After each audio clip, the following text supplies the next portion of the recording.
Yo, what's up? What's up? What's up? What's up, everybody? This is crazy. We're talking about the thing that we all were waiting for. The UFO conspiracy. But is it a conspiracy anymore? Oh, hell no, it's not, because they're dropping the files. Let's get ready to rumble. Yeah, let's go. We're in the ring right now, and we are talking about way back when, in the 1930s, all the way up, all these crazy people. They're no longer crazy anymore. That's right. These people with doctorate degrees that were pushed to the side, and they are no longer living. And here they are. We are bringing them up, and we're clearing their names. That's right, baby. It's beautiful. It's a beautiful podcast. You got to listen to this. Here we are, Rebirth the Word, Fat Jesus Live. We're bringing it to you. Yeah. It's so crazy that a lot of people talk about UFOs, right? And a lot of them don't have an idea of like where a lot of this stuff started from. You know, when it comes to the ancient alien ideas, a lot of people give credit to Eric von Däniken. There were people talking about this type of stuff before and even after him. He was connected in that circle. Yeah. And then you got people who follow like Zachariah Sitchin for the aliens. Yeah. But there's always been ideas of aliens. The ancient aliens, yeah. Yeah. The ancient astronauts is what they call them. But now we got this guy, a lot of people don't know this guy right here, Donald Kehoe. This guy that wrote this Write it book down, right everybody. here. Write it down. Yeah, Donald Kehoe. He's actually the guy that's, I guess you could call, the first whistleblower in the government agency world to the government about, UFOs. I mean, he talks about all kinds of different things that happened, like from radars to even a pilot getting killed chasing a UFO. This is in books, So he had the connections. He had connections with generals, admirals, and he went to the Naval Academy or the military academy. Dude, this guy is legit. He had connections all the way through life, and nobody took his life. He actually lived a long life, and he passed away.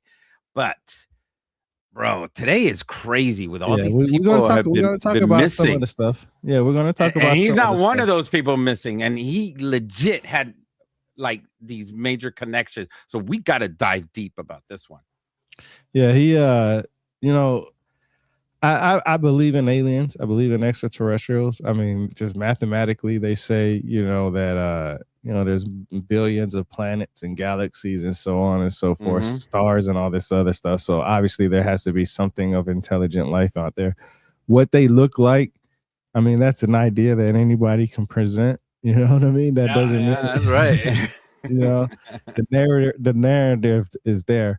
I can tell you, when I was a little kid, before I even became interested in any of this stuff, mythologies, religion, cryptids, UFOs, orbs and stuff, paranormal, before I even became, aware of that stuff on the level of, knowing that it's out there, I always had a curiosity of life outside of Earth. I mean, when I used to see the moon, I used to be like, man, I wonder if people really do live on the moon. You know what I'm saying? Yeah, or me Jupiter too. Or Saturn or something like that. They may not look like us. We may not be able to see them. Bro, that was the first profession that I wanted when I was a child. I was 6 years old, and I told my mom I wanted to be an astronaut, and she didn't ridicule me for that, because that was just cute, And here we are today. We're launching off. William Shatner, everybody, give him a hand, man. That man is reaching over to 100, right? And he's getting up there in age, and he actually flew in a rocket. It may not be all the way to the space station, but still, at his age, to reach the heavens. Yeah. Woo! Bro, if he can do it, I can do it.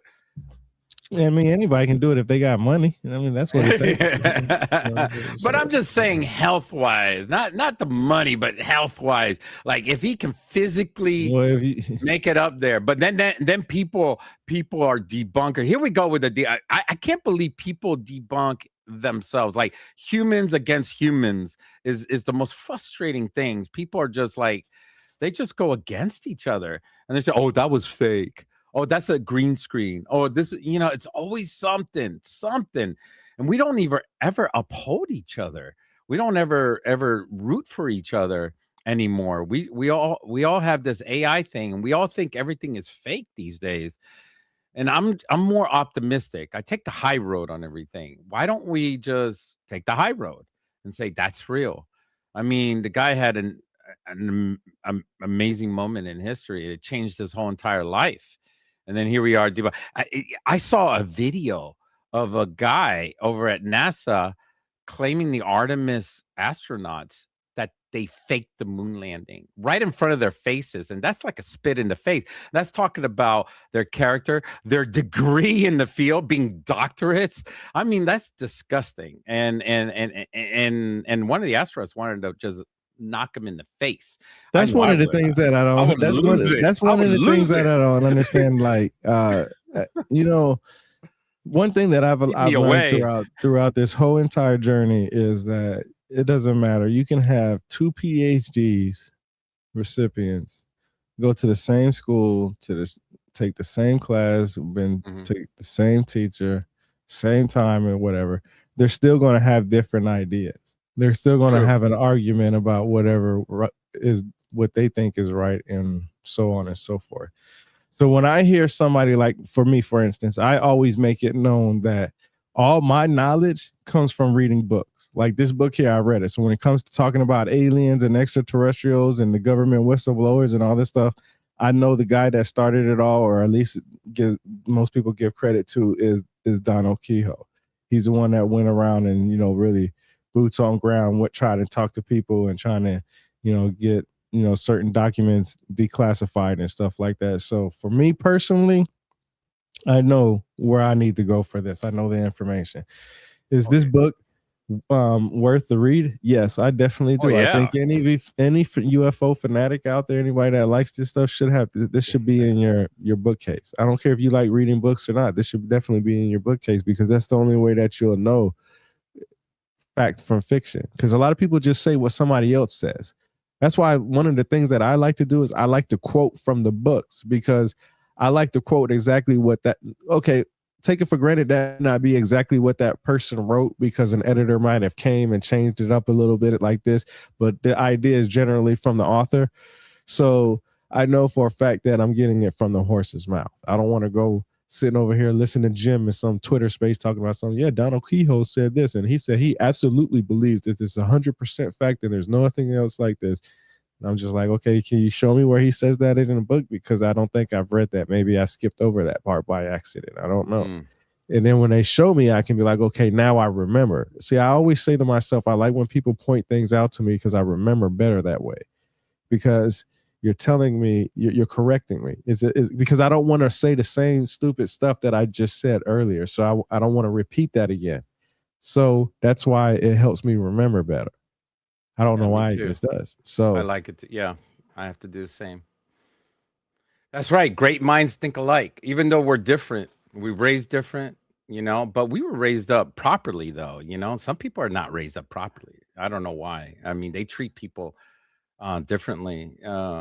In different countries, like in Colombia, they separate people from the coastline and the interior. And they say the coastline people are so much nicer than the interior people.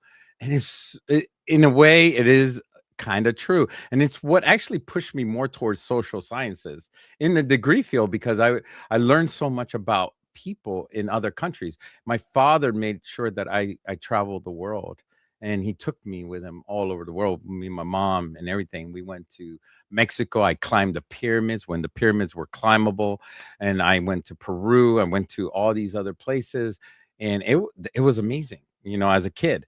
And I tell you what, learning about cultures, I was more intrigued with the people in the area, because my father said, look at the people, look how they act, how they talk, hear the language, hear how they say things, and how they talk, and how they say the word, how they say this word, how it's connected to these things.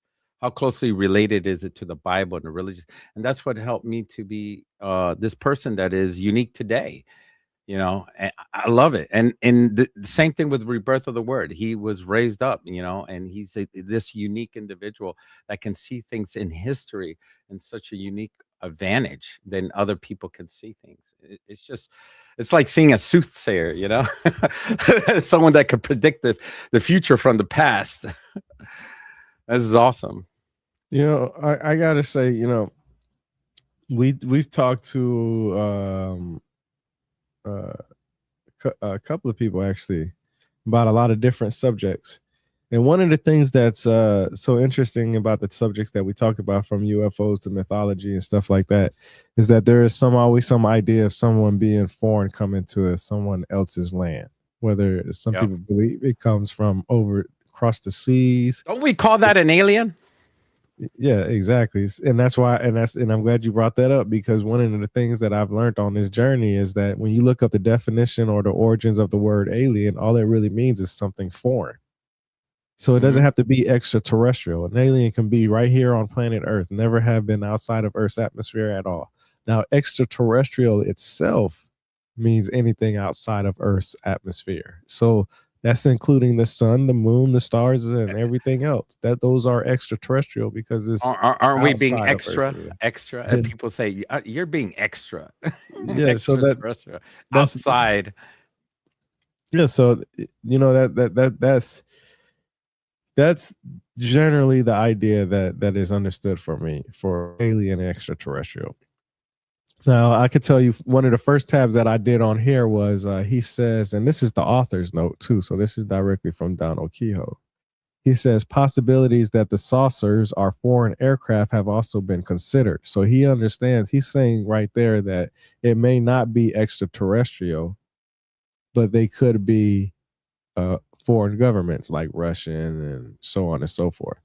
Then he goes on to say, but observations based on nuclear power plant research in this country label as highly improbable the existence on Earth of engines small enough to have powered the saucers. So he's saying the way these saucers basically move, the engines and the existence of certain technology, we don't have to be able to do that. Then the next tab I hit up on is, this is what's interesting, because we talked about this, and this is going to give you an eye opener if you remember what you said a couple of weeks ago. It says intelligent life on Mars is not impossible, but is completely unproven.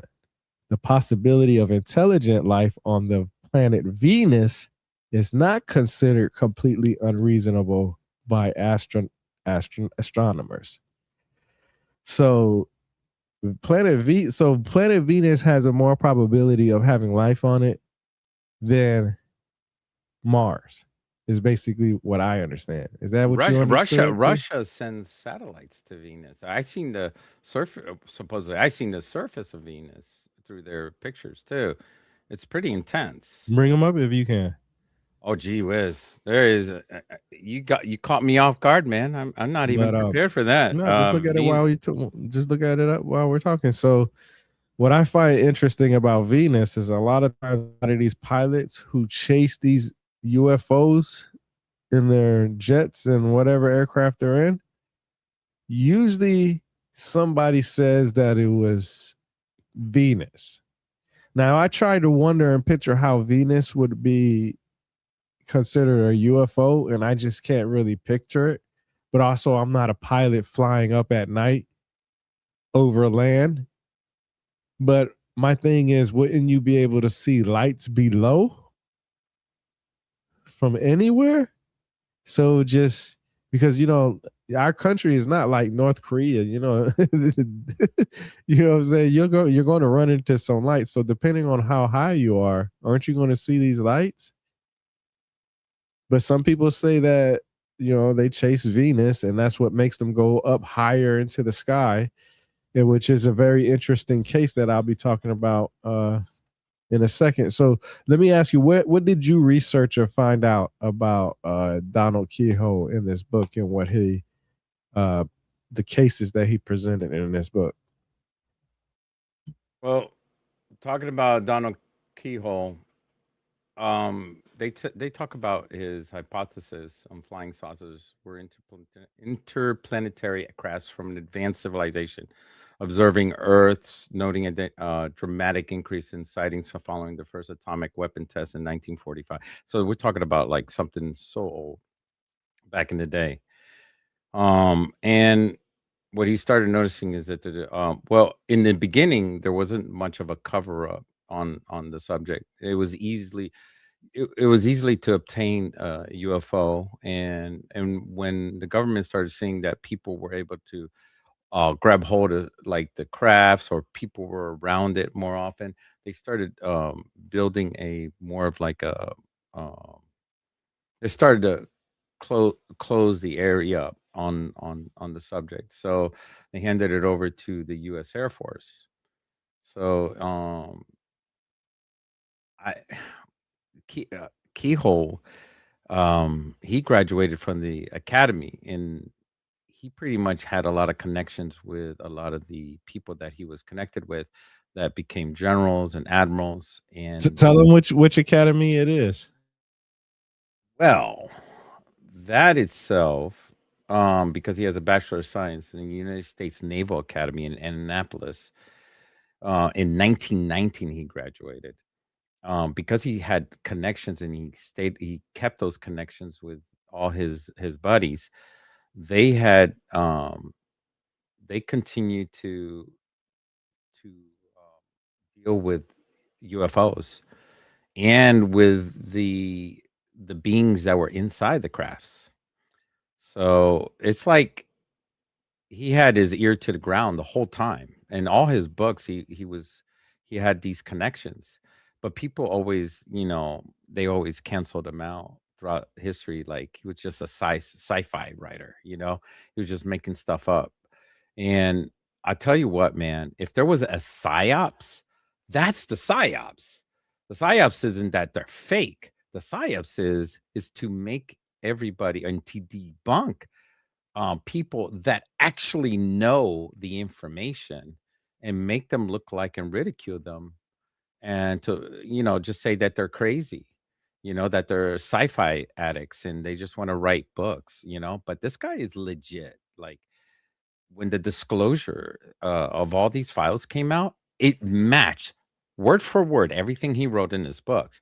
It matched everything he said. Like none of this existed, by the way. The disclosure, the videos, all these stuff were not out for what, over 100 years, or 80 years or whatever. Yeah, it's been 100 years, and now that the files are out, we actually are matching the videos in the files to his book now for the first time, and now we're vindicating him. Like, dude, this guy was telling the truth. Now, now us guys, when we're around a campfire story, we kind of blow up our story a little bit, right? I mean, don't you? Don't you have like stories? You want to make it exciting.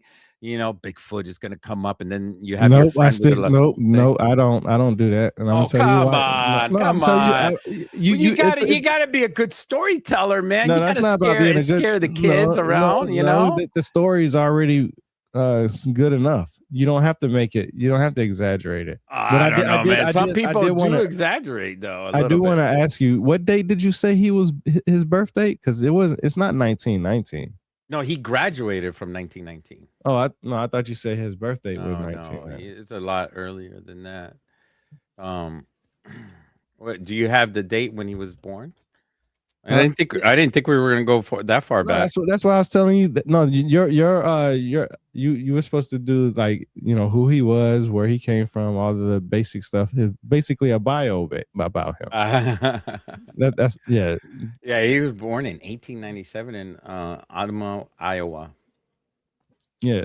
I don't And even know where that is. I'm going to be honest with you. Ottawa. I'm sorry for all the people out in Ottawa, Iowa.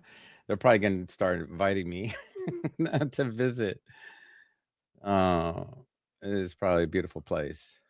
Yeah, I like I said, I like to stick straight to the actual to the story. Like I said, I don't have to make anything up. Like when it comes up, I mean, anything that's already scary is already going to be scary. I mean, you don't have to add fluff to it.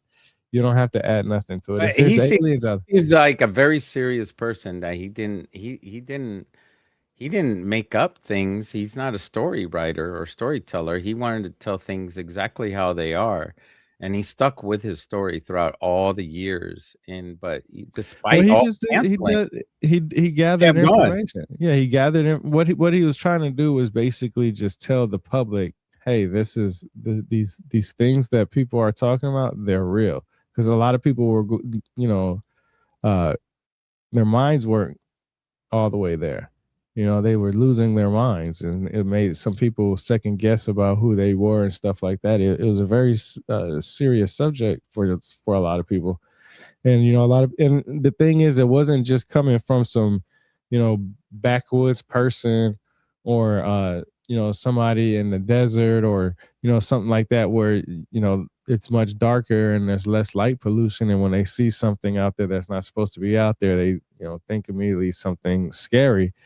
But these were pilots, pilots flying aircraft. I mean, your mind has to be in the right Hey, place to fly aircraft. UFOs are nothing new, people. Yeah. Nothing new. He's born in 1897. He's just, he's like a parrot. He's just picking up the pieces and putting it on paper. He's pretty much But yeah, peer just reviewing. think that this is why I wanted you to do a bio on him, because this is how serious his information. He was born in 1897. 1897, okay? June 20th, 1897. Yeah, think about that. Just 1897. That's the time frame that he was born. So think about the technology that was out there. His birthday's coming up. The and when I say technology, think about the Wright brothers airplane. Okay. Yeah, Do wow. you know when he passed away? Think about. Do you know when he passed away? No, passed away. 1988. Dude, he lived a long life. Think about that. 1897 in 1988. Is that a verified source on yours? Yeah. See? Yeah, and that's a long life. When you looked at think about that. Forget the long life part. Just think about that. The technology before when he was born to the technology that 18 to 1988. Now I see where you're coming from. Yeah, I see where you're going. They still was having outhouses back then. Yeah, I mean, dude, how did he survive that long? But think of what he had to learn to understand. When he wrote this book, he talked about stuff like not a lot of people actually I'm still stuck on the how long he lived. So he doesn't really talk about himself in this book. Like he talks about all the interviews, like what we do. We talk about people, the people that we actually push. We don't talk about us. I mean, we talk about us in the beginning, because we want to advertise that's who we are. But he doesn't really talk about himself. He talks about the people he interviewed and who they are about. What I'm saying is in this book, they don't say anything about like, because this is an edition copyright of 2023, so this is not his official book this is like a reprint of what he wrote, basically, right? Because they have the rights. It doesn't say in here when he was born in the first beginning of the chapter. Like, it doesn't really talk about, it just jumps straight into the mysteries, right? Yeah. Those are the questions that I have. Is about the mysteries itself. But this guy, he flew in active service, because one of the tabs I have on here is in the beginning. He flew in active service with the Marine Corps. Okay, he managed the tour of the historic plane in which Bennett and Byrd made their North Pole flight, was aide to Charles Lindbergh after the famous Paris flight, and was chief of information for the Aeronautics Branch Department of Commerce. Now, mind you, this man was born in 1897. They weren't even flying at that time. Wow. And he was a pilot. Okay. That should tell you enough that and then the location where he lived at, there wasn't much light pollution. Because it No, not wasn't at all. electricity like it was now, right? No, only in the main cities there were They looked electricity. outside, so they looked outside a lot. So obviously he would know what some mysterious things would look like in the sky.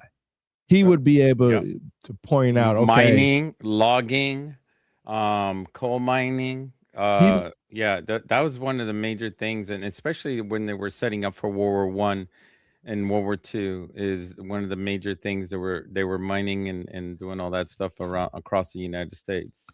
Let's look at where he was born. So the population of Ottumwa, Iowa, right now in today's date in 2020 is 25,529 people. We know in 1897 for sure, 25,000 people in that city. We know that for sure. Matter of fact, the city, let's see, the city was actually established in 1843. So in 1843 was when it was established. Right? So I just want to point out the fact that he was a Marine Corps pilot.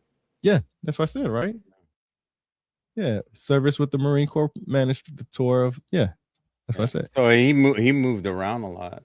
So that's what I'm saying. He wasn't in Iowa all his life. He was born there, but he wasn't there all his life. But this is what I want people to understand, is that before flight, he was born. Okay. Then he was one of the first people to understand how flight was to happen in certain circumstances. War, for instance, and stuff like that. You know, this guy, it's important that I hound on this because of the fact that he's saying the flying saucers are real. Now, whatever anybody believe in saucers or whatever the case may be, that's on them. But so to give everybody an idea where he lived and moved, he lived in Maryland, Washington D.C. And then he, of course, with the military, he also lived in Alexandria, Virginia. He was also in the Philippines a lot, and then his final years in Luray, Virginia. So this is why I like this part right here, saucers. So Kenneth Arnold had a UFO sighting on 24th, 1947 near Mount Rainier, Washington. And he's actually where the word saucer comes from. Donald Kehoe actually talks about him in this book right here too. Yeah, that's weird. Why saucer when people see different other shapes too around the world? Saucer seems to be a major key shape. He said like a saucer skipping across water. I ain't never heard of that. I always heard skipping rocks over the water. So when I heard that, I was like, yo, where is he talking about? Like, what's up backwoods crap kind of saying is that? I never heard that. I always heard, let's go skip some rocks over the water. So that's where they get the thing is because it said the objects moved like a saucer over the water, I guess. I guess the motion of it. Dinner saucers, I guess like plates. I don't know, man. Like it never made sense to me. People say different things for different time frames, but I always heard it say skipping rocks, right? You know what I mean? Like it moves like like when you threw a rock over a water, it moves like that, like something like that. But it's basically just a sauce dish. That's like saucer dish. Yeah, it had a top and a bottom, and it just basically was enclosed. But it's just funny how people describe things. You know, like when somebody says saucer, I'm like, yo, what's that? And they say like a plate or something. And I'm like, okay, why you say plate? Why you pick up rocks and throw it, man? Just say skipping rocks over the water. But this book is interesting to me because it says right here in the back, it says it is considered to be one of the first books to popularize the concept of UFOs and to suggest that the US government was covering up evidence of their existence. In the book, Keyhole presents a variety of eyewitness accounts and other evidence suggesting that UFOs are real and they may be extraterrestrial in origin. He also argues that the US government has been aware of the existence of UFOs for some time, but has been covering up this knowledge in order to avoid public panic. The flying saucers are real was highly influential in shaping popular perceptions of UFOs and helped to launch a wave of interest in the topic that continued throughout the 1950s and 60s. The book was also controversial, with some critics dismissing it as sensationalist and lacking in evidence. However, it remains an important part of the history of UFOs and continues to be widely read and discussed today. Now, I want to talk about the word evidence. I hate that word a lot. I really, really, really, really dislike the word evidence. And I'm going to say this, and I said this so many times in the past. There are people right now sitting in prison because enough evidence was to convict them and say they were guilty when in fact they weren't, meaning that they did not commit the crime at all. Then later, spending so much time in prison, more evidence came out and actually said they are no longer guilty and they are not the person who committed the crime. So evidence to me is just anything that gives enough circumstantial. No, I think it's just enough that sways somebody's narrative. Like if I believe in UFOs, look, I always say this. Isn't it innocent until proven guilty? But it seems like you're guilty no matter what. Well, that doesn't matter to me. My point was the fact that evidence can be used to either say you're right or you're wrong. That it just depends what evidence you're using. So when people say there's not enough evidence for UFOs, there is enough evidence for UFOs. They have radars. They have eyewitness accounts. It's different when it comes to government confidential papers altogether. When I tell you, when you enter the world of espionage and confidential and top secret, your whole world turns upside down. Yeah, I had a top secret clearance. I know how it works. I'm just saying that the point is that the evidence can say that you're guilty or not guilty. It is how it's used for you or against you. So when somebody says, like, if you was to come up to me and say, "Hey, Rebirth, I just seen an extraterrestrial and I just seen it come out of this UFO that landed in front of me," that's enough evidence.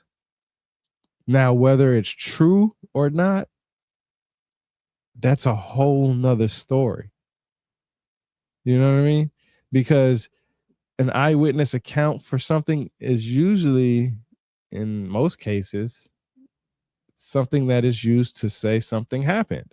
That's why that's why, detectives like eyewitness accounts. You know what I'm saying? But an eyewitness can lie, right? Now, what do you have to back up what that person said?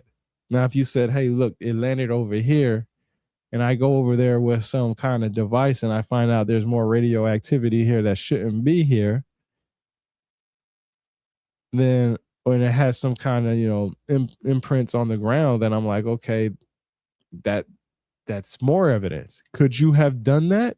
Yeah, possibly. What's crazy is that if he didn't exist, we wouldn't have any of this information. Like, he put it upon himself, like it was his duty, like it was his life, like he was born on this earth to do this, because nobody else, I don't think too many people were doing what he was doing, and yet alone have the connection. There wasn't that many people doing it, and it was because a lot of people, like you said earlier before we went live, a lot of people were getting ridiculed for just even thinking about this. This is my thing, and this is the bandwagon syndrome again. People, listen up, because this is social media today. The bandwagon, people want to go along the way with the bandwagon. They want to be part of and not be canceled, and that ruins their dreams. Well, screw the dreams, because now your passion is just torn apart. And this guy didn't let that his passion get thrown under the bus. He continued to do what he believed what it was right, and that's what we need to look and uphold for this guy. We need to vindicate him, and that's what I brought up earlier today. I says this guy needs to be vindicated. We need to vindicate him as a public, not the government or anybody else. We, the people, need to vindicate him because we ridiculed him, all of us. It doesn't matter if our parents did it because they're no longer. I mean, some of our parents are no longer alive today. But you know what? Us that are alive today, we need to vindicate him.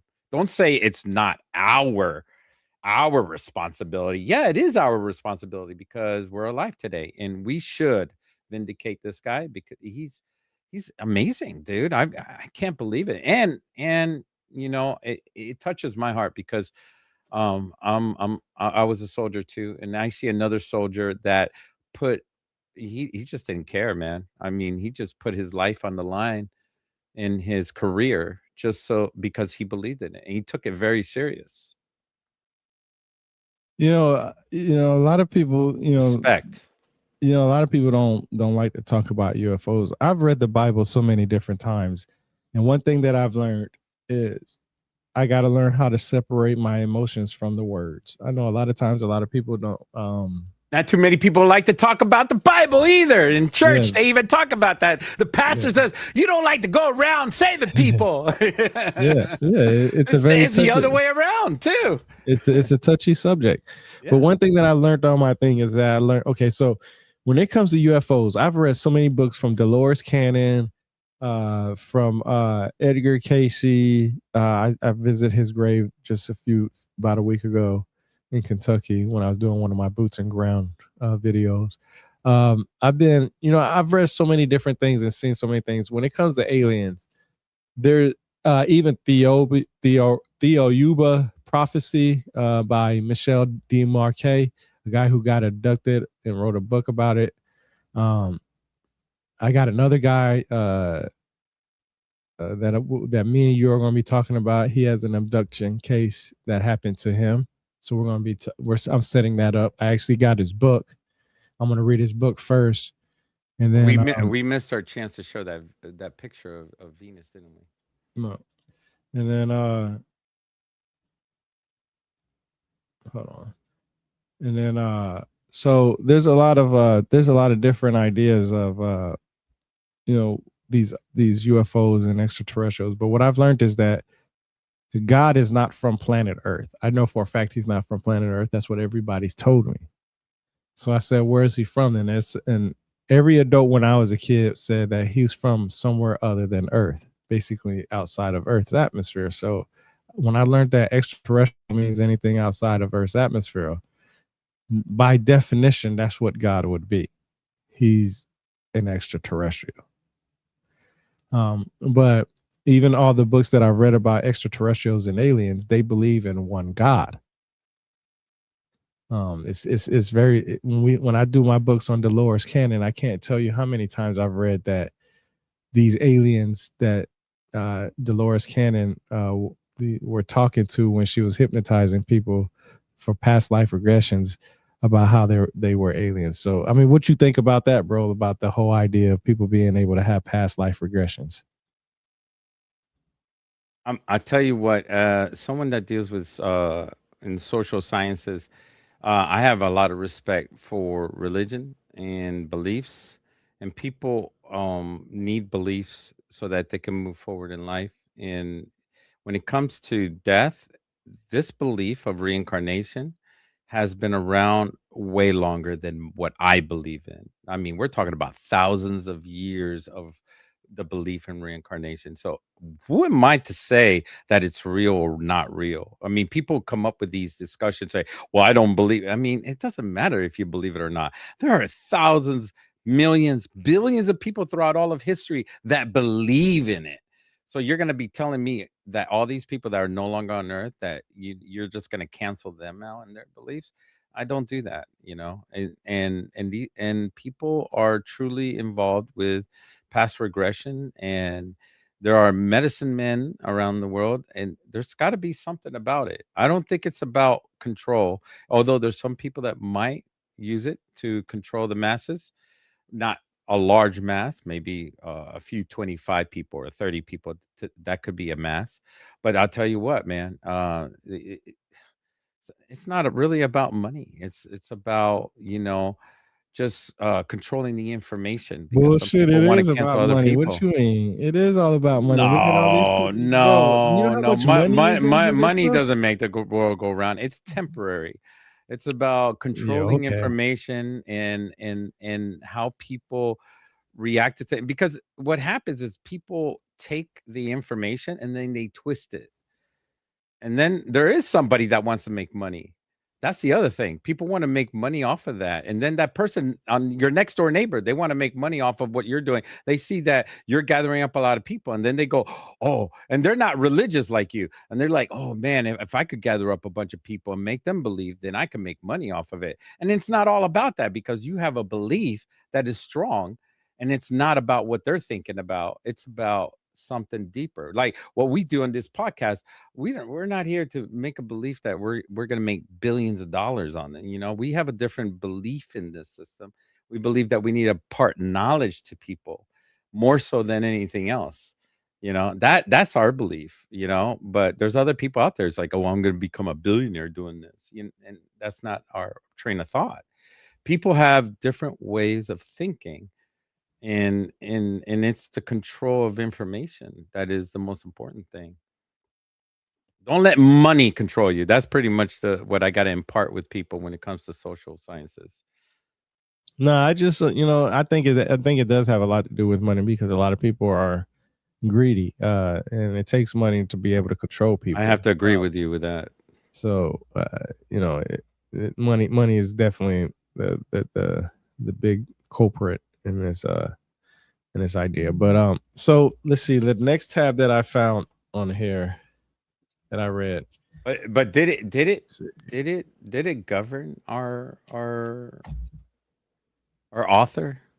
Was money an issue? Was it the driving force for him, or did he make his own No, money? for him, no, I mean, for him, I mean, he had to spend a lot of money flying to different places. So, I mean, I don't know what his He intentions were, but I he just wa- know he that he was was a giving he out wasn't he a information. private contractor? No, he wasn't just making money off of his books and speaking engagement. He was also a contractor, right? So I mean, he was retired after a while, but I mean, he was a pilot. So that was his profession. It's a good Yeah. question to ask. What did he do with most of his life? Well, What he was trying to figure out the truth. I mean, that's all he was trying to do. I mean, and it's just like I said, he brought forth evidence of cases that were anomalies that didn't make sense to Yeah, the he was a freelance writer and journalist, pulling multiple income streams from both the publishing industry and government adjacent aviation jobs. So he was flying and he was writing. So he also had like something called pulp, like you know how that movie is Pulp Fiction. It's not the same thing, but it was called pulp, Pulp, and he was writing these stories on the side, and they would just pay him. And back then you didn't have to make like $5,000 a month just to survive. How much was the medium income back then? It was like what, 200, $300 a month back in probably the not day. even that, to be honest with you. Yeah, I mean, you'd be rich if you had $300 a month. You're a rich man. Yeah, so that's crazy. That's crazy in itself, just to think about that we have to have $5,000, $6,000 just to survive today, and most of the teenagers don't even have that when they leave the house. It's absolute insanity today when we talk about money.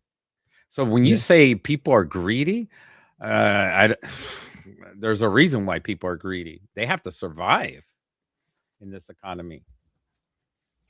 Yeah. What came first, the chicken or the egg? And I always say I that to can people. I can tell you right now, The egg came first. You know how I know? Because the chicken is a new species and there's a new animal species. Yeah, The egg has always been around. because the human laid it, right? Mhm. Um, But let me ask you this: what was from your research? What case? Which one of these cases that he talked about in his book was the one that struck you the most interesting? Um, oh my gosh, dude, now you hit me with the main question. I have so many questions. It's just insane. His biggest fight was with the how the Air Force quickly changed their tune when he thought he was helping out. Like, okay, he was part of collecting evidence, physically collecting evidence with the UFOs. He actually held pieces of UFOs, downed UFOs, and and felt that the US military was doing the right thing by collecting it. And then the Air Force base was collecting these, and of course, because he was a military veteran and he had close ties with everybody, he felt like it was the best idea, like any of us true Americans, that the American government should have these UFOs. But they quickly changed their tune and turned them into a nut job, like, oh, we don't really have UFO. Like, he wanted to put this information out to the public, like the public should know. We shouldn't hide this from the public. But things changed around, and that's what really catches my attention today. I don't know about if you lived, and I want people to be in the mindset of that era. We're talking about the Soviet Union attacking the United States, and this is nuclear wartime. Like, we're talking about, you can't have this technology out if not, it would change the tides. People were really mentally worked on the Russians and attacking and invading the United States at the time. It was a big deal. People were building bunkers in that time period underneath their houses, thinking that those bunkers were going to save their lives. And they, yeah, it was insane. To these days, there are videos, YouTube videos. We're visiting all these abandoned bunkers all over the place, and the mindset of people is to protect whatever information they get. So if they find a down UFO, immediately they report it to the government. And that's the mindset. So if you were asking the question, why does the government hide things? It's because back then the mindset was to protect the information. Back then, you can't blame them for that. This is how the mindset was. Yeah, a lot of people have different mindsets for a lot of different things. That's why I say, evidence can be used for a way to either say that somebody's guilty or not guilty. It's how it's Mm. used. So, like when people say that there's not enough evidence, it's because they didn't get to experience. The evidence would be them not just seeing it in the sky, but seeing a UFO land. That's why he Somebody wanted to come out put of it it. out in the public, because not everybody knew it existed. Yeah, a lot of people didn't know. Yeah, you're right, and that's what I'm saying is that because of people's own belief, because you got to remember this is 1897 also. So this, I'm sure they were very religious. Well, no, it came around back in what was one of the first ones were back in No, I'm talking about 1933. his birth. I'm talking about when he was born. Thinking Oh, about yeah, his yeah, time yeah. frame, the time frame, the mentality of the people of his time frame. Because you got to remember, I'm sure people have seen UFOs back then, just like yeah, today. People see anomalies in the sky. They would attribute it to what? God, religious experience. that's That's why I brought up the whole idea about the wording. A lot of people they hear words and they get emotionally struck. I mean, everybody does. It just depends what the word is. Some people use other words more than others. I mean, shit. I mean, the word of God was used to fight a lot of religious battles. You know what I mean? So the word is very powerful. The Tower of Babel is what made God tear it down so that people could uh, communicate with each other correctly. You know Look at what? You know what? And I was just thinking, and I wanted to welcome Red Tail Hawk in. The indigenous nations in America, they have stories about UFOs, big time. I mean, they have historical information of UFOs across the United Yeah, and that's States. Yeah. what's one thing that I don't understand though about UFOs is everybody thinks they come from outside of Earth's atmosphere.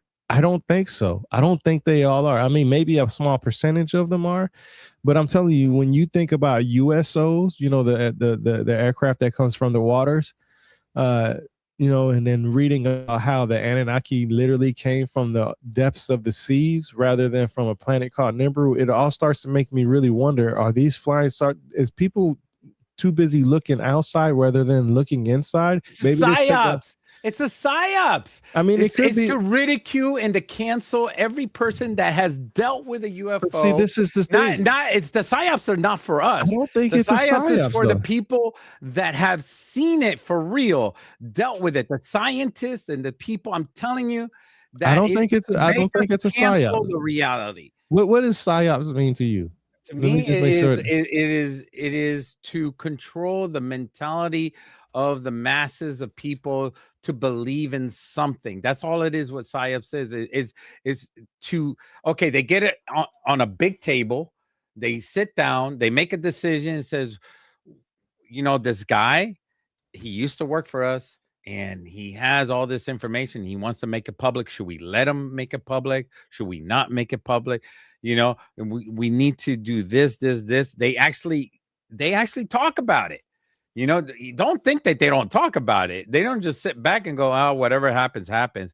This is what I read. This is what I read. It says a military operation usually aimed at influencing the enemy's state of mind through non-combative means, then someone or something used by the government to influence the population's opinions and attitudes. So that's what you say. So that's the one that you're thinking. But I don't think it's a psyops. And I'm going to tell you the reason why I don't think it's a psyops. They're attacking the people that know. No. See, I don't think it's a psyops, because why can I go to the store and go buy this book then? If it's readily available, I can find out every single source about these. That man paid money. He has a publisher and he had the connections because he's an author and a journalist. Hear me out. Yeah. How can it be a psyops? How can it be people not wanting us to know information? If I can go on Amazon right now and go buy this book and take all these cases that's in this book, because there's a lot of different cases in this book. That's why I think it's easier to make a person look crazy. It is publish. It's not easier. See, that's the thing. I think that's that laziness. Listen, like hear me out. Listen. Okay, I'm listening. The reason why I don't think so is because of the simple fact that I can go to the store and read this book, and anybody can. Just like I can go to the store and buy a Bible and read about God, I can go to the book and read about what Donald Kehoe said. So there's no psyops to it. It's the lazy. We could say the same thing for the Holy Bible. You don't have to have a psyops for lazy people. You just got to count for people being lazy. And 90% of the people in this world is not because they're lazy because they choose to be. It's because they have no choice but to be lazy, because the time when it's time to relax, they want to relax. Why? Because they're too busy busting their butt working a 9 to 5 and looking at the economy now. We have very intelligent people working for our military that break codes, and they are so smart that they know how to manipulate people. They're not like us. We don't know this technology. We don't know how they do things because we don't have the expertise or the field, and we don't employ this type of I mean, we do have a podcast and we interest people to the podcast. That's not a psyops, that's per se, because we're talking about the reality of things. Well, we're talking about mass manipulation. This is the thing. I don't think the only reason why I don't think it's a psyop is only because of the simple fact that you have, and not to say nothing, but how many, let's just be honest. How many people do you know that is like me, who takes the book that they've read, tab it up, and then talk about it? There's not that many. Most people who are podcasting, what do? They go get their favorite podcaster so they can make a name for themselves. and they go over there 99%. I've been through a lot of people with a lot of people saying they want real information. I've been with a lot of different groups of individuals, and each one of them, every time, I'm the only person in that group that has read that person's book. And when they get a guest, from the occult rejects to the Dave's multiverse, when I was on shows with those guys, they would get people who were authors. You're a rare breed, bro. But they never read their books. Never read their books. They bought them, maybe some of them, not all of them. But they never read their books. Now, buying somebody's book and reading it, that's real support. Buying somebody's book and just leaving it on the shelf, that's still support, but that means you're not really supportive. That's like going to a football game and cheering for the Super Bowl, but never going to the other games that would led to the Super Bowl. I make it worse. I make it worse because maybe you couldn't go to the other games because of financial reasons, and you only saved up for the Super Bowl. But that's like going to the Super Bowl and looking at your phone and watching the game. That's what it's like. Or just what? Yeah, like you only see on social media, and your friends are cheering for it at the bar, Or you're at the bar. You get invited by your friends. Hey, let's go. We're gonna cheer for the Bears or something, or whatever. And you don't even play football, and you're just going just to hang out with your friends, acting like. And you bought a shirt, and you don't even cheer for them. So you're just pretending that you're cheering for that team. That's really way worse. Let's make things worse. That sounds like something you did because you got personal. No, come on, no, don't put me under the bus. You see, you're trying to cancel me, man. No, but seriously, trying to psyops me. I don't think it's a psyops, only because of the simple fact, like I said, like I like what Chris said. He said psyop boils down to controlling the narrative. I can believe that part. I just think that the only reason why it's not a real psyop is because it's not really hard to control people's narrative. People are lazy. And I tell you what, and it's not just because this author is proof in the pudding. He was canceled throughout all the years until. Well, he wasn't really canceled. Disclosure came out and proved everything. See, a lot of people use that word cancel. I don't really like that word either. I dislike it just as much as evidence. And the reason why is because people are always trying to. I don't even like using that word. So anyway, but the point is that they debunked him. When they even debunking, I don't like that word either, because you can't debunk something without having proof that you debunked them in the first place, and most people don't have truth. But he didn't have proof because they hid the proof. He did have proof. There's proof all online. You can go right now on to certain. No, he didn't. He didn't have the videos because they blocked. He did have videos. They had some. No, they blocked it. No, they had some videos and some pictures. They just didn't have some of them. They didn't have all the ones that they wanted. Yeah, but when people took it to the government, they said no, that didn't happen. When people took it to the government, he actually went back to talk to some of those people, and they did say yeah. No. He talked to his friends that were like admirals and generals, but to confirm it with Congress and senators and anybody, they said no. Yeah, you gotta be clear on that. Yeah, because it's definitely, some people definitely clarified what he said, just certain other people didn't. There's actually discussions in here where they said that people said that that he's in so many ways on the right track of certain things. The idea in this book, one of the interesting cases that I found in this book by itself is the Mantell case. Did you look up that case, that Mantell case? No. So that's one of the most famous situations that happened from this book. So there was this guy named Captain Thomas F. Mantell Jr. He was a Kentucky Air National Guard pilot who died on January 7, 1948, after being sent to investigate a reported UFO near Godman Airfield Army at Fort Knox, Kentucky. He was flying in a Mustang fighter, and somehow, you remember I was telling you about how people said that it was Venus that they're chasing, and that it leads them to go up in the sky higher and higher. Yeah. Well, for some reason, he didn't have oxygen in his jet. I don't know why. I No, thought it wasn't even a jet. That's a Mustang, man. That's a well, Mustang, propeller. yeah, Propeller airplane. with his propeller with his plane. Matter of fact, let me bring up what it looks like so people can. That's the one Tom Cruise has. He owns a Mustang. I want to bring it up. I saw a YouTube video of him flying one of the comedians in a Mustang. I think this is it right here. I don't know if he has the F-51D. F50. Wait. Which one? F-51D Mustang. F-51D. Yeah. To be specific, is it modified? They could be modified to. I mean, I don't know. It says the P-51 Mustang right here. So. They say an F-51D. The North American F-51D Mustang is a legendary long-range single-seat fighter. Okay, yeah, there we go. I found it. Well, Tom Cruise is a double-seater. So it's not the okay, same so one. it's P-51D.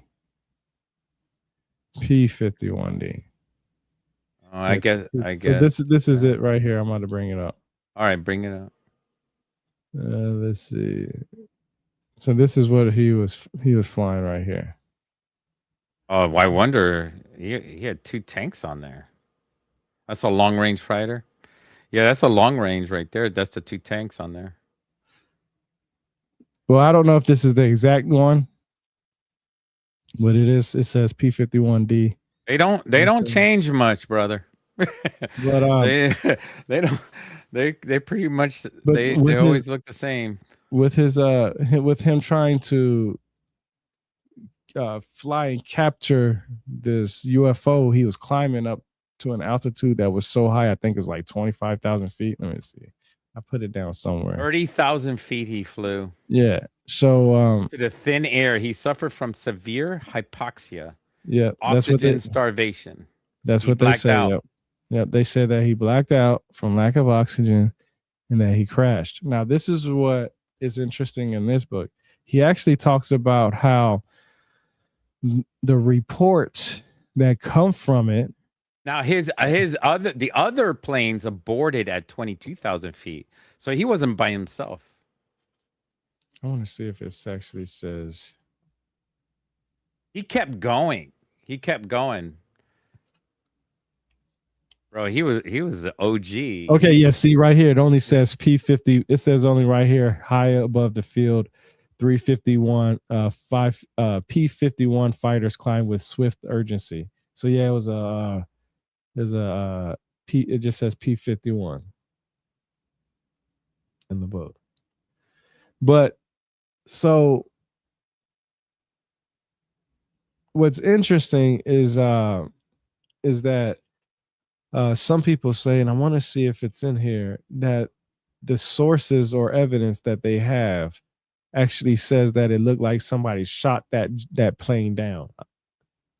So I was trying to see if I and before you guys think he was abducted, yes, they did recover his body from the crash site. So the UFOs did not save his life from a crashed plane.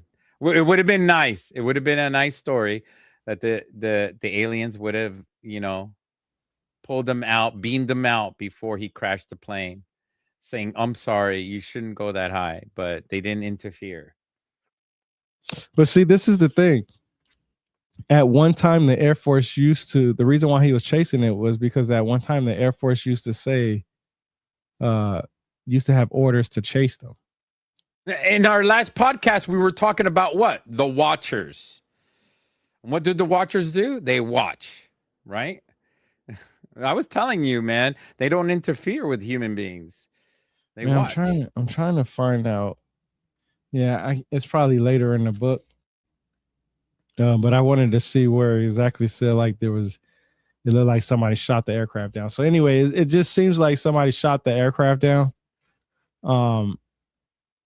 And that's why they say it was UFOs, especially when they were saying reports, because with the evidence that they have, it's not just radar or eyewitnesses. It's also radio chatter too. So they're saying, hey, this aircraft just moved from this to that. It did this and this, and whatever the case may be.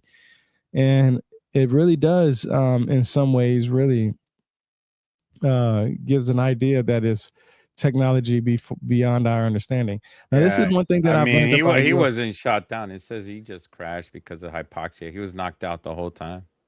Yeah, they He said didn't in even this have book. a chance to jump out of the aircraft. Yeah, in this book, it actually says that they believe he got shot down. I don't know where it's at in the book because I didn't mark it exactly. I mean, I just read it. It wasn't. I could look for it, but Yeah, I mean, he had a chance to parachute out while he was crashing. I mean, that's 30,000 feet. So you got a lot of chances hey, if he were to wake up and jump out, but he so didn't check wake this up. out. So check this out. This is very interesting right here. This is another tab. It says the story of the little man from Venus had been circulating for some time. In the usual version, two flying saucers had come down near our southwest border. In the spacecraft were several oddly dressed men, 3 feet high. All of them were dead. The cause was usually given as inability to stand our atmosphere. The Air Force was said to have hushed up the story so that the public could be educated gradually to the truth, though it had all the marks of a well thought out hoax. Many newspapers had repeated the story. It had even been broadcast as fact on several radio newscasts, but there have been no signs of public alarm. It looks as if people have come a long way since the Orson Welles scare, I said to Purdy. So basically, they was just talking about different cases of stuff. That's why I said that there's actually people actually believe that people that in these extraterrestrials are coming from Venus rather than from Mars, which is very interesting. But Mars does have an idea of life on there. It's just Can I bring up some things yeah, go about the ahead. pilot real quick? Yeah, go ahead. He's flown on planes for 5.5 years, not meaning anything. He's a well decorated. Menta was a well decorated. He has a distinguished flying cross for piloting heavy C-47s. Now, for the Mustang was a brand new aircraft for him, so he only was flying that aircraft that was brand new to him because it was a high performance aircraft and it flew faster and harder than any other aircraft he's ever flown before for only 8 months. So as far as what he was doing, he surpassed the ceiling height for that aircraft. Um, so I I don't know. He I guess his death and other pilots' death has really changed a lot of ways that pilots they have oxygen now in the cockpits, especially jets these days, to make sure that they don't suffer the same fate as previous pilots. I mean, live and learn, right? Yeah, like here we go. Like here's some more tabs. Most of the discs don't make any noise. Yeah, I said, that's the crazy thing. They yeah. don't make any noise. Everything makes noise. That's another thing. There is and this is just to break off a little bit. When they look for galaxies in star systems and also solar systems like ours, ours is called a solar system, by the way, people. A sun with planets, it's called a solar system. Well, there's other stars which are suns. A sun is a star, so you guys know. And when they find a sun, just classified just like ours, and they find planets just like Earth or closely like Earth in those places, they actually found a place, and NASA's looking heavily at it. And I found it too. And it has a disc around it. It's a Dyson disc, not a Dyson sphere. Dyson sphere is like completely around. It's like you have to have a lot of resources just to cover up a sun completely. But it has a Dyson disc, and next to it is a black hole sun powering and so this star is super bright. Like it's the brightest star you ever seen. So right now NASA is putting a lot of effort in. So they took a radio telescope and they faced it towards it, and the report came back where they can't hear any sound. Like it's imaginary. That star is completely imaginary. It's like it doesn't even exist as far as sound waves. So they're getting no sound, where they can point to any star in all of space and they get some kind of noise. They get noise all the time, some kind of wavelength of noise to anything they point at. But when they point it to that solar system, they get sound. So when they do the same thing with the UFOs, they get no sound. What kind of crazy technology? Is it a black hole? Is it a black hole technology? What kind of technology are we talking about here? Well, I mean, That it makes it soundless. Using the Air Force, bro. We have aircraft that make very minimum sound when we very minimum, but still makes some kind of sound when it's up close. It depends, but like the stealth fighter. I worked closely with the stealth fighters. Those things are almost. I'm soundless. talking about like certain aircraft that has to do with like helicopters that we have. We have special helicopters that barely make any sound at all. You from a distance, yeah. When they're coming in from the distance. No, I'm talking about the ones that when we went and got Osama. Osama, yeah. Obama.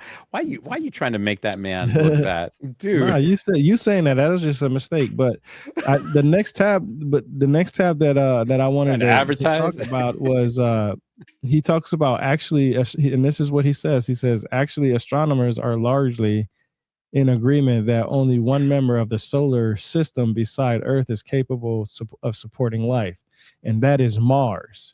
Even Mars, however, appears to be relatively desolate and inhospitable, so that a Martian race would be more occupied with survival than we are on Earth. So on Mars, there exists an excessively slow loss of atmosphere, oxygen, and water against which intelligent beings, if they do exist there, may have protected themselves by scientific control of physical conditions. This might have been done, some scientists speculate, by the construction of homes and cities underground where the atmospheric pressure would be greater and thus temperature extremes reduced. So they could be living inside of Mars in the ground. And then he says the possibility of intelligent life also existing on the planet Venus is not considered completely unreasonable by astronomers. The atmosphere of Venus apparently consists mostly of carbon dioxide with deep clouds of formaldehyde droplets, and there seems to be little or no water. Yet scientists can see that living organisms might develop in chemical environments which are strange to us. Venus, however, has two handicaps. Her mass and gravity are nearly as large as the Earth. Mars is smaller, and her cloudy atmosphere would discourage astronomy, hence space travel. So that's only based on the technology that we have right now. So that's just interesting that Mars and Venus are two contenders of life outside of Earth's atmosphere. I know a lot of people talk about Mars a lot. We've actually done discussion with Brian about that. He actually has a documentary movie on Amazon on that. But Venus is also considered. When we did that discussion with him, I went back to read this book again because I was like, wait a minute, hold up. I remember one of my UFO books talking a lot about Mars. So I just picked the first one that I had. I went back and read this one up. And I was like, oh, this one. And this one doesn't really have that many tabs on it, man. Like when I first read it, I didn't even put tabs on it because it was just a book about different cases. So I just felt like every single thing in the book was important, right? Like if you're going to read it, it's only, let me see, 100 little green men. It's only 136 pages. You can read this in like one day. It's very easy. Stuffer. But when I went to read it the second time, I was like, wait a minute. There is a lot of stuff in here that I just talked about recently about.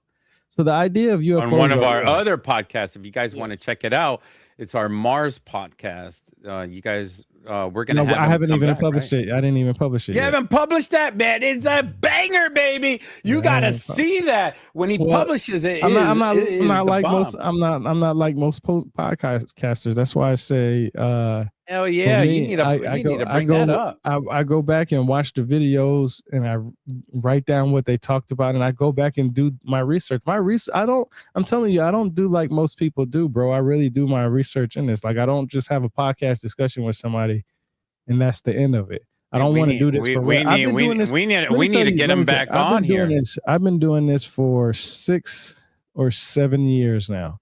Yeah. Something like that. I've had podcast discussions. I have had people say, "Hey man, I'm gonna try to get this person on our podcast." I'll be like, "Oh, I can get them, man. I already had one with them like years ago." People would used to recommend people to talk to me. I'll be like, "Bro, I already talked to that person a while ago." You know what I'm saying? So your contact list on your phone is getting longer and longer.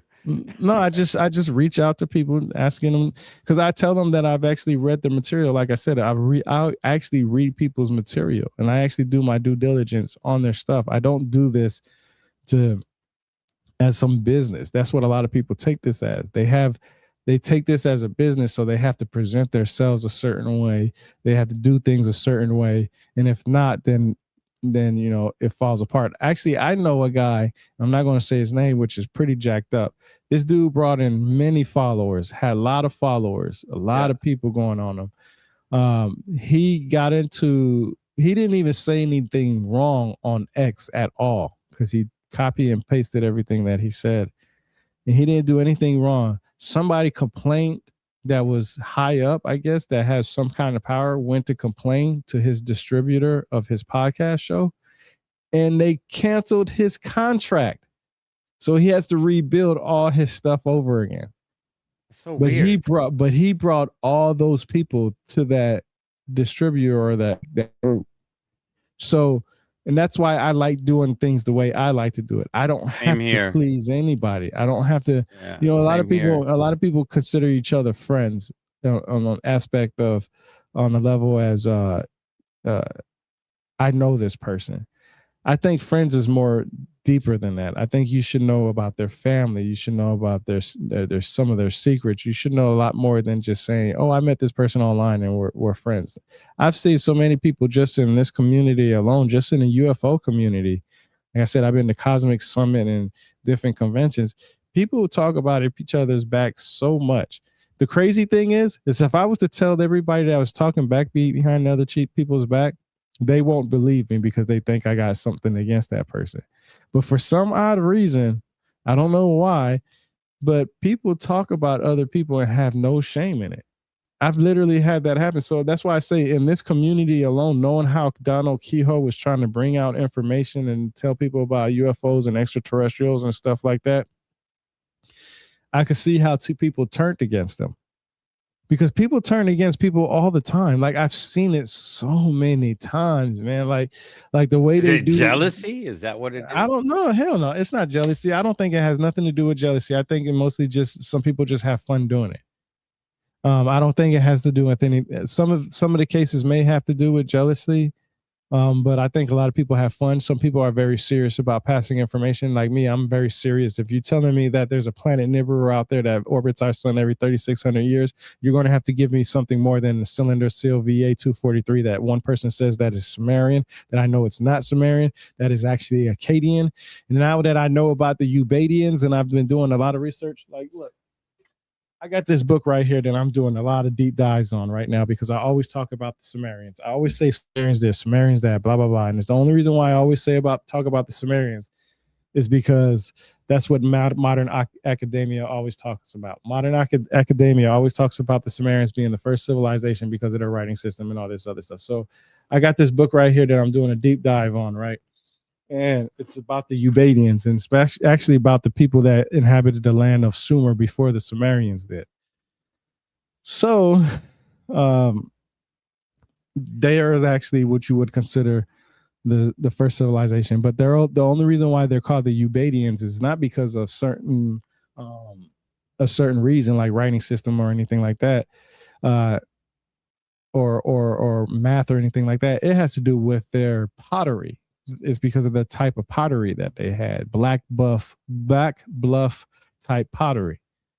And these people, they don't know where these people came from, but there's, if this matter of fact, this civilization is where you get the reptilian like artifacts, and it talks about that, how they're snake like individuals or whatever the case may be. People are talking about that right now. We're reptilian. Yeah, if you want to know about the reptilian race that everybody talks about, the Ubadians, I highly recommend getting this book because it literally talks about it. Matter of fact, after I do a deeper research dive on this, in the next couple of weeks, we're going to be doing that book next. That's going to be on our list. Why do people say that they're bad? That's the question. It's like, well, because people are so negative about the same way that people look at snakes as bad. You know, if they're a highly intelligent race that is evolved, that's been flying around in flying saucers. We can't even fly around in flying saucers. But we don't even have the technology. How do you know that? See, you got to look from your perspective of being in the Air Force, bro. I was in aviation in the military. I know for a fact when I was in the military, they was trying to create an aircraft called the Comanche. I believe it was, right? Like a new helicopter or something like that. They actually stopped making it, took some of the technology that they was going to put from that aircraft and put it into the AH-64 Delta, the longbow, the Apache. Yeah. Okay.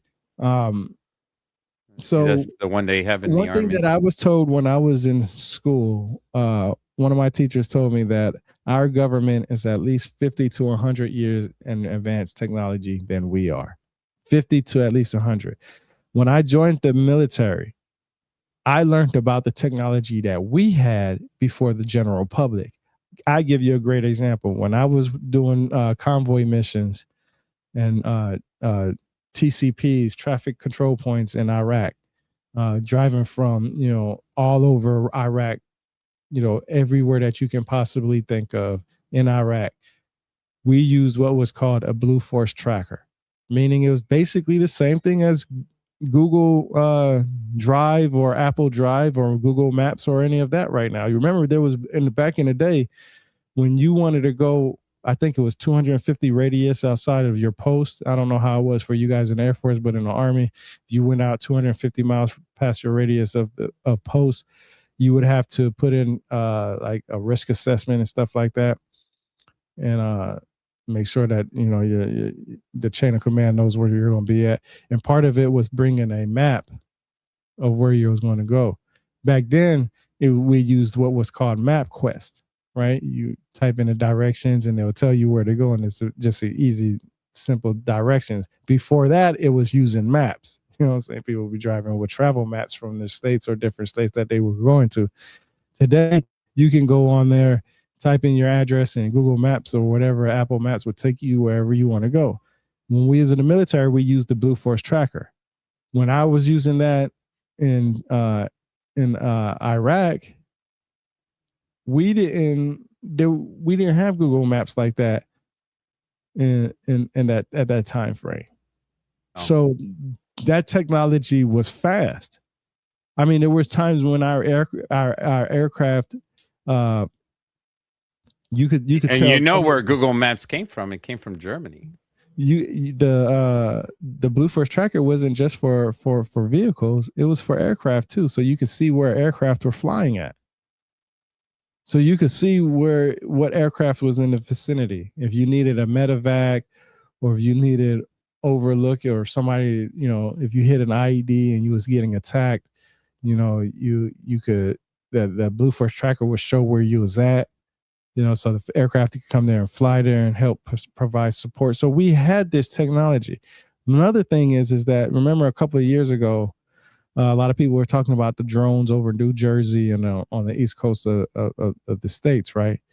A lot of people forgot that, for one, some of those drones were moving like what was called the Harrier jet. Remember the jet from the movie, what's it called? Right, from Sydney, Australia. It was from Arnold Schwarzenegger. What'd you say? Google Maps originally came from Sydney, Australia. Yeah, not Germany, right? Yeah. No, they introduced Google Maps in Germany. They have like a tech summit in Germany. So they people would find each other there, and they would share their technology with True each other. Lies. Yeah. Yeah. Yeah. Nah, Chris said it. True Lies. Yeah, the movie, the Harrier, the some of the drones were moving like the Harrier jet from True Lies when Arnold Schwarzenegger. A lot of Yeah, people don't yeah, yeah. remember True that. Lies. Yeah. So, when so They that's they filmed that in Florida. I don't know, but Yeah, they had it in Key West. They were filming it in Key West. I've been to Key West. I don't think there was any big buildings like that in Key West. No, no, they didn't. They didn't film. Maybe I'm Man, thinking about you something gotta. else. Yeah, I don't remember. I've been to Key West. I don't remember seeing uh, any buildings that tall. I thought they were in Key West because they had No, you're that talking about area. the bridge. You're talking about the The bridge that bridge, they yeah, the shot. bridge one, yeah, the Yeah, bridge shot. they showed. Yeah, I drove. I've seen that. Yeah. But yeah, the movie with Arnold I always Schwarzenegger. remember that movie because I lived in South Florida. I would drive over. I was like, "This is where they did the filming." So Yeah, they had that. Yeah, so I gotta say, like, you know, everybody has their own ideas, and that was something that I like to what I like to do is I like to go to the source. That's it. I don't want to make up anything. So when it comes to like the Ubadians, when I was talking about them and the reptilians and stuff like that, a lot of people would talk about the Pleiades aliens, and I can tell you right now, the people who say the Pleiades aliens are tall, white, blonde hair, blue eye individuals, I can tell you right now for 100% fact, those people have lost their damn mind. They do not do any research at all. First of all, when it comes to the Pleiades system from Mesopotamia to Mesoamerica and anywhere in between in Africa and everybody else, Pleiades had to do with agriculture. It was a time, depending on where you was at where in the world, depending on where the Pleiades was seen in the sky, determined your type of agricultural needs. Matter of fact, the Popol Vuh specifically says that the 400 boys created the Pleiades system. Okay. If we know anything about the Mesoamericans, they're usually anywhere from light brown to dark brown individuals, or somebody, or more like your skin tone, like a lightish brown in color. So that means that those individuals would be the individuals that are seen in as the 400 boys. Literally, the Popol Vuh says the 400 boys is who created the Pleiades system. You have different. The Book of Enoch talks about how the Pleiades system was created. The book of the Mesopotamians talk about how the Pleiades system was created. They all have different rights. I've never read any ancient mythology text out there that says Pleiades had anything to do with tall, white, blonde hair. How old is the story of Pleiades, though? I mean, is the goes back Pleiades to- not a recent? Did you just hear what I said? It goes back as far as agriculture. It literally did the beginning, not what we believe as the Sumerians, because I'm telling you right now, the Ubadians did agriculture. Okay, a lot. Matter of fact, I'm going to say this right now, and I'm going to say this. I mean, like the word, stop. the word. Hold on. Hold on. I want to say this right now before I forget. I truly, honestly, damn, I already forgot. See, that's why I was man. How you keep in and running? What was I going to say? Oh, Ubadians. I truly believe the Ubadians or the culture or those type of people are the creators of Göbekli Tepe and all the other tepes out there. And the only reason why I say that is because it's something that I'm learning. The Ubadians also practice cranial deformation. Wow. They literally practice elongated heads. They have artifacts of reptilians. They have ideas of what they call snakes in the grass. That's where you get the reptilians. They have those little dots on their shoulders. Do they worship? I haven't. I'm getting back. That's why I'm researching and going back into that book and going to see exactly what the words say. When I read these books, I add tabs on top of tabs. I don't read a book just one time. I go back and read books multiple times. Well, you're gonna have me researching now because that's I've been telling you, I've been telling you and Ed, since y'all into that tridactyls and reptilian stuff, y'all need to research the Ubadians. I'm just going to say it right now before anybody says it. I really, truly, honestly believe the Ubadian culture, the people, the individuals, whoever it was, were the ones who built Göbekli Tepe. Their time frame goes back thousands and thousands of years. It almost seems around about that same time frame.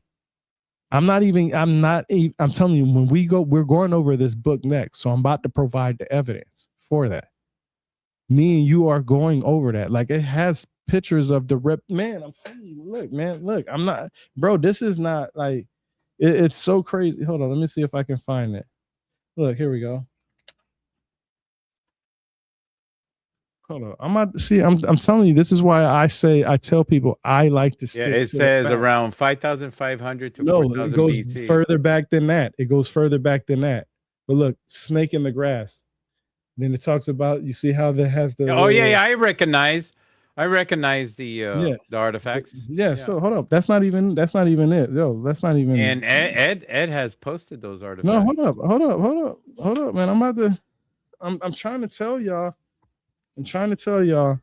If you're going to follow somebody that's providing information, at least provide somebody that's doing what they're supposed to be doing when it comes to look. You buy it, head shape, and negotiations of identity through physical appearance, and they're talking about head binding. Yep. We find head binding. I actually have that picture right there, the hand drawn one, the actual picture. See what I'm saying? So I'm trying to tell people that if you're going to follow somebody, at least follow somebody that's going to give you the right information. At least follow somebody that's going to provide sources for what you say, evidence that people seem to seek and want. You know, that's why I always say that. I always just give out what I've read personally. Like I said, once I finish doing my deep dive on this book again, because I'm going through over all my tabs and stuff, we're going to there's a video on it, the rise of Mesopotamia from Hasu. Yeah, we're going to do a deep dive on the Ubadians. I'm telling you, I'm not somebody who's in this game just to make money off this. I'm not. I don't care about that. I bet, man, I need to start. Look, somebody actually made a representation of that figurine, you know, the one that looks like a reptilian. Yeah. And they took it to AI and asked AI to go ahead and make it realistic. Like, what? Yeah, I've done that before. Like. That's what I'm telling you. That's why I already did that. It's wild. It's so wild. But I don't even promote myself enough, so I got to promote my book, Journey Through the Origins of History. Get my book on Amazon. It's on there now. It was a bestseller. If you like what I share, get the book. If not, that's okay. Doesn't matter. I'm just got to promote it. I'm gonna start promoting my book more often because I haven't been promoting it a lot. But I will say this, like I said, when it comes to the Ubadians, when it comes to these reptilians, aliens, and all this stuff, other stuff, I have the sources. I have sources every day. If you go to my X account, my social media, Facebook, all that stuff, I literally share a book a day and what I've read in those books over the week. So I literally share over and over and over all my sources. I'm sharing my screen. So this will be it because we got to go. Yeah, see, I don't like that one. You don't like that one? That one's pretty good. That one's pretty good. Stupid. But there's some stuff that I could tell you about this that I can tell you about and that I can't talk about. This person even says 7,000 years ago. It goes back further than that. You're saying further than that. Listen, they have artifacts that go back further than that. That's what I'm saying is that when I'm telling you right now, me personally, rebirth of the word, I believe the people who are in the Ubaid culture, the civilization, the people, whoever it is, because they're only defined by their pottery, mostly, is that they're the people who built Göbekli Tepe and all the other tepes around. Matter of fact, a lot of the tepes around Turkey and so on and so forth, they have elongated heads. They literally do.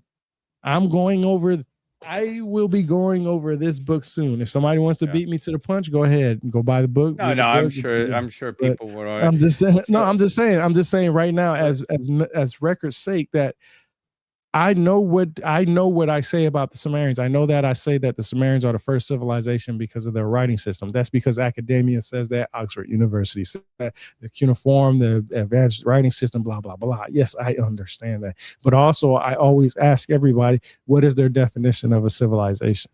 And I get that idea. But me personally, if I was to give my opinion, which I really hardly ever do, I don't understand why everybody has a set of criteria for civilization, when in reality we see that same type of criteria in the Ubaid civilization. They have a type of writing, pictographic script. That's why they draw on their pottery. They had trade. They were trading. Okay. They had agriculture. We know that they had it. They had their belief system. They had buildings. They had a design for their house. They had all this stuff. They literally had the only reason why they're called the Ubaid is because of their pottery. That's what I'm learning, is because of their pottery, their type of pottery. Then some people throw in their elongated heads, and there's different time periods for this. The Ubaid civilization is not just one we have set to of dig time deeper in frame. there. So I wanted to bring up with Donald Keyhoe towards the end here that Keyhoe consistently argued that the United States Air Force was actively withholding thousands of authentic UFO reports and photographs. Now, here's the key thing. He never, ever had photographs or videos. He never he had posted some. them out. Oh, no, he never posted them, but he has. But it says right here, did not possess physical classified UFO photographs or pictures. They're classified. His primary evidence consisted of declassified Air Force files, official intelligence radar data, and verified eyewitness testimony from military and commercial pilots. The classified is the most important thing, and you need to focus on that to the people out there, because this is what the declassification of the files come in, and they connect now to his journalism. His stories now make sense. They actually bridge together, and bam, now what he wrote, what he talked about, all his work, all his hard work now comes together. And now he doesn't look like some lunatic out there anymore. He actually makes sense. So now that all these videos and these old-timey videos, so don't be saying, oh, we don't want to see these 1930 videos and all that. This is old. No, this old stuff, you need to see it because it's important. This is historically important, because this is what the Air Force kept from us. People that are no longer alive were trying to tell us a long time ago, try to tell our parents that were teaching us. And now we grow up with the sense, oh, it's Star Trek. Oh, it's Star Wars. It's imaginary. You know, how we grow up and thinking that these things are not real. Well, now we're just catching up. Now we're finding out these are real, you know? So things are changing, people. I think we need to get ready. We need to get ready, and we need to start thinking differently. You know, the one thing that people have noticed, that UFOs are not attacking us. They're not shooting us down. They're running away from us. We're the ones attacking it, but the UFOs are not coming around shooting down our aircrafts. Have you not noticed that? Rebirth? Yeah. But hey, we got to shut this down because we got to get on another one. We got to do another one at 2:30. So we got to shut this down. So yeah, we got to go. We got another podcast coming up with somebody from Britain or UK, from the UK. So watch that one. So we're about to close this out. I highly recommend getting this book right here. Like I always say, until next time, knowledge is power. Got a little hype now, can I let it die down? I remember days in the trench. Time to go hard in, time to go all in, time to give my all to this shit. Panamera maxed out, first class flights out, Atlantic to Pacific, yeah, it's lit.